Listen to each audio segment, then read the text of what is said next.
જોરદાર તાળીના ગડગડાટથી ધાવી લેજો. આપની સમક્ષ ભાઈ શ્રી દેવાઈભાઈ ખાવડ આવી રહ્યા છે. જોરદાર તાળીઓ આવી રહ્યા છે. જોરદાર ધાવી લેવા વિનંતી.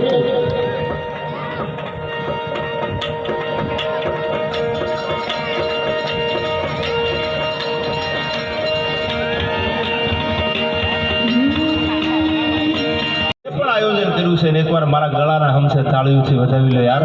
બીજા માટે કરવું બહુ અઘરું છે, પોતા માટે તો બધાય કરે યાર. આ કોઈ વખાણ કરવાની વાત નથી, પણ પોતા માટે, મારા તમારા માટે તો હું તમે વ્યવસ્થા કરતા હોય, પણ બીજા માટે કાંઈ સેવા કરવી, બીજા માટે કાંઈ કરીને વયું જવું, એ તો જેના વજનના હયા હોય એ કરી શકે. સસુદરના મોઢા જેવા કાળજા હોય ને એનાથી કાંઈ ન થાય યાર. કાંઈક આપી દેવું છે, કાંઈક ખવડાવી દેવું છે, ઈ કરીએ કે આવા સારા ધાર્મિક કાર્યો. પછી એકચ્યુઅલી લાખમાંથી 25,000 ઓછા થઈ જાય, એકચ્યુઅલી 75,000 વધે. આવા ખવડિયા કાંઈ ન કરીએ છે યાર, એમ નહીં. પણ જેને ધર્મના કામમાં જ્યાં ડગલા આગળ દીધા છે એવી કંઈક વાતો આપણે કરવી છે. વીરતા ભરેલી, સમર્પણની, ત્યાગની, 18 વરણની એટલા માટે કહું છું કે આપણે ભાગલા બહુ પાડ્યા કે આ ઠાકોર સમાજ છે, આ બાજુ રબારી સમાજ છે, આ બાજુ આહિર સમાજ છે, આ બાજુ રાજપૂત સમાજ છે. આવા ભાગલા પાડ્યા ને એટલે 900 વર્ષ સુધી બાબર સલ્તનતે શાસન કર્યા છે. ભૂગની ઇતિહાસ વાંચી લેજો. અને એવા ભાગલા પાડ્યા, એવા જ્ઞાતિના ઝંડા ઝાલીને આપણે ફેર્યા કે 1800, 250 વર્ષ સુધી અંગ્રેજ હુકુમતે શાસન કર્યું છે. હવે કોઈ પૂછે તો એને કહેજો કે અમે હિન્દુના દીકરા છીએ યાર, બાકી મોડું થઈ જાય છે. સલ્તનત એમની હતી ને એટલે ભણાવી દીધું અકબર મહાન છે, બાકી મહાન તો રાણો પ્રતાપ ને છત્રપતિ શિવાજી મહારાજ હતા. તેને હિન્દુસ્તાન માટે, હિન્દુ ધર્મ માટે પોતાના માથા આપી દીધા, એ મહાન હતા. આ તો સલ્તનત એની હતી હિન્દુસ્તાનમાં, એટલે ભણાવી દીધું અકબર મહાન છે પાઠ્ય પુસ્તકમાં. પણ આપણે એવી વાતો જગદંબાની કરવી છે માના સાનિધ્યમાં. બધી જ્ઞાતિના ચરણોમાં મારા કોટી કોટી વંદન. કારણ કે એક જ્ઞાતિથી કોઈ માણસ ઉજળો ન થાય. બધાય સમાજ છે. ઝૂંપડામાં રહેવા વાળો હોય ભલે અને બંગલામાં રહેવા વાળો હોય તો ભલે. માના દુહા અને છંદથી, કારણ કે નવરાત્રી આવે છે હમણાં, અને માને રીઝવી છે આપણે. જગદંબાને રીઝવવા બધા જે પગપાળા અહીંથી જાય છે. શું કામ જાય છે? યાત્રા કરવા. માને રીઝવવા જાય છે કે માં દુનિયામાં અમારાથી કાંઈ થાય કે ન થાય ખબર નથી, પણ જોજો સમય આવે ને તેથી અમારો વ્યવહાર સાચવી દેજે, અમારી આબરૂ ન જવા દેતી. આવી પ્રાર્થના કરવા અંબાજીના પાદર સુધી હું તમે જાય છે કે જગદંબા હે માં હે પરાશક્તિ.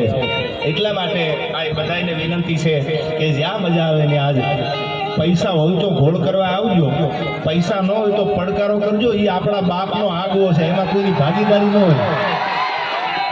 અને હું તો ઘણી વાર બોલું છું, રૂપિયા ઉડતા હોય ડાયરામાં, પૈસા ઉડતા હોય, ઘોળ થતો સારા કાર્યક્રમમાં, આ બધા ધાર્મિક કામમાં. હજી જો મેં ગાવાનું ચાલુ નથી કર્યું ત્યાં કહું મડી તૂટવા આ પૈસા ઉડે ને એટલે કેટલાય ખહુરિયા ખૂણામાં બેઠા વાતો કરે. એકચ્યુઅલી 2 નંબરના છે. આવા ખહુરિયાને કહી દીજો કે તમે 3 નંબરના, 5 નંબરના, 8 નંબરના પૈસા ઉડાડી દો. ભાગ્યશાળી હોય, જેના લોહીના ગુણ સારા હોય, એ સારા કામમાં પૈસા ઉડાડે. બાકી કેટલાય મુંબઈમાં મુજરા વાળી ઉપર ઉડાડે, નાચવા વાળી ઉપર. એથી તો ભાગ્યશાળી છે ને યાર, જેના પૈસા સારા કામમાં ઉડે છે. આવો આનંદ આપણે કરવો છે. આજ માને વિનંતી કરવી છે કે હે જગદંબા, હે અંબા, હે 9 લાખ લોબડિયાળી જોજો, લાખ વાતું એ અમારી આબરૂ જવા ન દેતી. આને પ્રાર્થના કરી. પણ માફી કોઈ મોટું નહીં.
નહીં મજા આવે રહેવા દે.